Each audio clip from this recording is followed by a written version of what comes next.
एक बार की बात है, जंगल में एक आदमखोर भेड़िए का खौफ था। फिर उसने 3 लोगों पर हमला करके उन्हें भी अपने जैसा बना लिया। फिर एक दिन वो आदमखोर भेड़िए एक आदमी का पीछा करते करते गुफा में चले जाते हैं। तभी मौका देखकर गांव वाले गुफा का मुंह एक बड़े पत्थर से बंद कर देते हैं, जिससे वो सब आदमखोर भेड़िए उस गुफा में कैद हो जाते हैं। फिर गांव वाले उस पत्थर पर पेंट से लिख देते हैं कि इस पत्थर को हटाना सख्त मना है। फिर कुछ दिन तो गांव में शांति रहती है, लेकिन वो शांति ज्यादा दिनों तक नहीं रहती। फिर मॉनसून आता है और बहुत बारिश होती है। बारिश ज्यादा होने की वजह से गांव की सारी नदियों में बाढ़ आ जाती है और उस बाढ़ के पानी में वो गुफा के सारे पत्थर भी बह जाते हैं। फिर कुछ दिनों में बारिश बंद हो जाती है। फिर कुछ दिनों बाद शहर से 2 दोस्त गांव में ट्रैकिंग करने आते हैं। फिर वो लोग ट्रैक करते करते उस गुफा के पास पहुंचते हैं। अरे राजेश, आज तो ट्रैक करके मजा ही आ गया। तभी फिर से बारिश शुरू हो जाती है। अरे ये बारिश भी ना, अब की बार तो कुछ ज्यादा ही बारिश हो रही है। चलो उस गुफा में चलते हैं, फिर बारिश रुकते ही पहाड़ पर ऊपर की तरफ चलेंगे। फिर वो गुफा के अंदर जाने लगते हैं। वहाँ बहुत अंधेरा होता है। अरे सुरेश भाई, ये बदबू कैसी है? लगता है कोई जानवर मरा पड़ा हुआ है यहाँ। तभी अंधेरे में सुरेश को किसी चीज से ठोकर लगती है और वो गिर पड़ता है। अरे ये अंधेरे में कौन कमबख्त लेटा हुआ है? आहा, अरे मेरा तो पैर ही टूट गया। फिर वो दोनों थोड़ा ध्यान से देखते हैं तो उनके होश उड़ जाते हैं। वहाँ आदमखोर भेड़ियों की लाश पड़ी होती है। अरे मर गए रे। अरे भाई, ये क्या चीज है? ये कोई इंसान तो नहीं लगते। भाई ये तो आधे मानव और आधे भेड़िए हैं।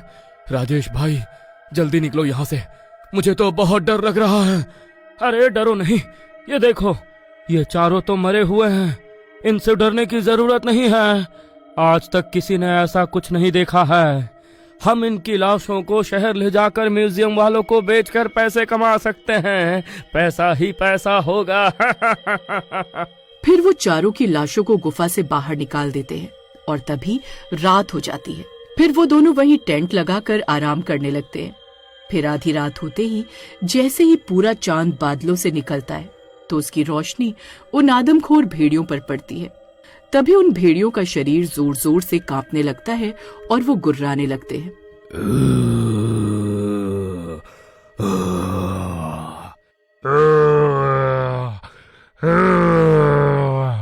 तभी उनके गुर्राने की आवाज सुनकर सुरेश की नींद खुलती है। अरे ये कैसी आवाज है? अरे राजेश भाई जल्दी उठो, लगता है बाहर कोई जंगली जानवर आ गया है। बहुत डरावनी डरावनी आवाजें निकाल रहा है। फिर वो दोनों टेंट से झांक कर देखते हैं तो उनकी आंखें फटी की फटी रह जाती हैं। भेड़िए, अरे मर गए रे। सुरेश भाई, ये कमबख्त आदमखोर भेड़िए तो जिंदा हो गए। तुम तो कह रहे थे कि ये चारों मरे हुए हैं। अरे अब क्या करें? अरे करना क्या है भाई, जितनी तेजी से भाग सकते हो भागो यहाँ से। फिर वो दोनों भागने लगते हैं। अरे भागो रे, ये भेड़िए तो जिंदा हो गए। अरे सुरेश भाई, मेरे लिए रुको। अरे मर गए रे। अरे हम ये कहाँ फंस गए? तभी एक भेड़िया सुरेश के ऊपर कूदता है और उस पर हमला कर देता है और दूसरा भेड़िया राजेश को नीचे गिरा देता है। फिर वो चारों आदमखोर भेड़िए अपने सालों की प्यास बुझाते हैं और उन दोनों को खा जाते हैं। फिर दोनों को खाने के बाद वो इंसानों को सूंघते सूंघते गांव पहुंच जाते हैं। गांव में सब सो रहे होते हैं। तभी गांव के कुत्ते जोर जोर से भौंकना चालू कर देते हैं। ओहो, अरे आज ये कुत्तों को क्या हो गया? सारी नींद ही खराब कर दी। फिर वो कुछ देर इंतजार करता है, लेकिन कुत्तों का भौंकना बंद नहीं होता। अरे यार, इतनी रात हो गई, ये तो भौंकना ही बंद नहीं कर रहे हैं। जरा देखूं तो सही, आखिर माजरा क्या है? फिर कालिया खिड़की से झांक कर देखता है तो दूर उसे 4 आदमखोर भेड़िए दिखाई देते हैं। उन्हें देखकर उसके होश उड़ जाते हैं। अरे नहीं, अरे ये तो वही आदमखोर भेड़िए हैं जिसके बारे में गांव वाले बातें करते थे। लेकिन वो तो कह रहे थे कि उन्हें गुफा में कैद कर दिया था। अरे ये बाहर कैसे? फिर वो भेड़िए लोगों के घरों में झांक झांक कर अपने शिकार की तलाश में जुट जाते हैं। तभी गांव का एक शराबी देर रात वहां से गुजर रहा होता है। थोड़ी सी जो पीली है, अरे चोरी तो नहीं की है। वो शीला, अरे रानो, भेड़िया। अरे कम बखत ये क्या चीज है भाई? ये तो आधे इंसान और आधे भेड़िए हैं। अरे मर गया रे, ये क्या देख लिया मैंने, अब क्या करूं? तभी उन भेड़ियों की नजर ललिया पर पड़ती है। कालिया सब खिड़की से देख रहा होता है। अरे ललिया भाई, जल्दी भागो, वहां से भागो। अरे मर गया रे, अरे ये नास मिटे कहाँ से आ गए? ओ भेड़िए इधर देखो, मैं यहाँ हूँ।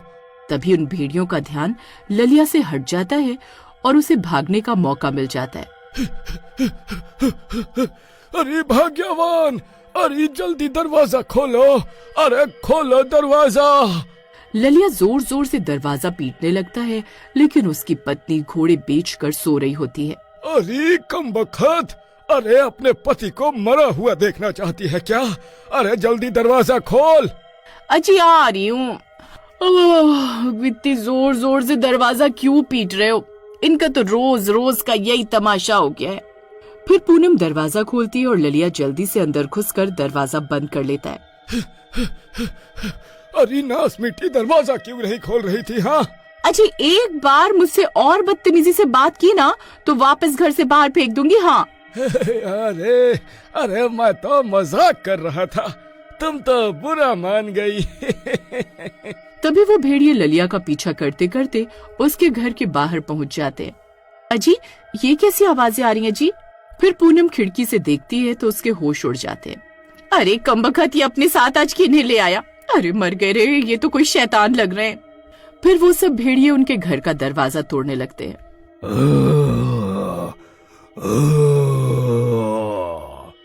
तभी कालिया कुछ गांव वालों को साथ लेता है और भागता हुआ सीधा सरपंच के घर जाता है और सरपंच को सारी बात बताता है। अरे नहीं, वही हुआ जिस बात का डर था, लेकिन ये आदमखोर उस गुफा से बाहर कैसे आए? अरे सरपंच जी, ये समय सोचने का नहीं है कि बाहर कैसे आए। अब हमें मिलकर ये सोचना होगा कि इनको खत्म कैसे करें। सरपंच तुरंत गांव के सभी मर्दों को इकट्ठा करता है। सुनो सब लोग, आज अगर हम एकजुट नहीं हुए तो ये पूरी बस्ती खा जाएंगे। हमें वही करना होगा जो हमारे बुजुर्गों ने कहा था। पुरानी गुफा के द्वार को फिर से बंद करना होगा और इनको वहीं कैद करना होगा। गांव वाले मशाले, भाले और बड़े बड़े पत्थर, रस्सियां लेकर गुफा की तरफ भागते हैं ताकि फिर से उसे बंद कर सके। इसी बीच भेड़िए ललिया के घर का दरवाजा तोड़कर अंदर घुस जाते हैं। ललिया और पूनम किसी तरह पीछे के दरवाजे से भाग निकलते हैं। अरे भागो रे। अजी मेरे लिए रुको जी। पता नहीं आज किसका मुंह देखकर उठी थी। आज का तो दिन ही खराब है। अरे रुक नास मिटे, अकेला छोड़कर कहाँ भाग रहा है? भेड़ियों की आवाज से अब पूरा गांव जाग जाता है। भेड़िए अब खुलेआम सड़कों पर गुर्राते हुए दौड़ रहे होते हैं। बच्चों और बकरियों को पकड़ने की कोशिश करने लगते हैं। सब लोग पहाड़ी की तरफ भागो, गुफा की तरफ ले चलो इन्हें। गांव वाले मशाले हिलाते हुए भेड़ियों को उकसाते हैं। धीरे धीरे वो लोग भेड़ियों को गुफा की तरफ ले जाते हैं। तभी वह भेड़िए वहां पहुंच जाते हैं। अरे ओ भेड़िए, यहाँ देखो, मैं कब से तुम्हारा इंतजार कर रहा हूँ। यहाँ आओ, यहाँ आओ। फिर चारों भेड़िए उस गांव वाले के पीछे गुफा में घुस जाते हैं। सरपंच जी, भेड़िया गुफा के अंदर पहुंच गए हैं, जल्दी से गुफा का मुंह बंद कर दो। जल्दी करो भाइयों, जल्दी। चांद निकलने से पहले हमें उन्हें कैद करना होगा, वरना ये और ताकतवर हो जाएंगे। फिर गांव वाले तुरंत भारी पत्थरों से गुफा का मुंह बंद कर देते हैं। आखिरकार हमने इन भेड़ियों को दोबारा कैद कर ही लिया। लेकिन कब तक हम उन्हें कैद में रख पाएंगे? अरे ये कभी ना कभी आजाद हो गए तो हम क्या करेंगे? फिर गांव वाले इसी डर के साथ पत्थर पर लिख देते हैं, ये पत्थर हटाना मना है।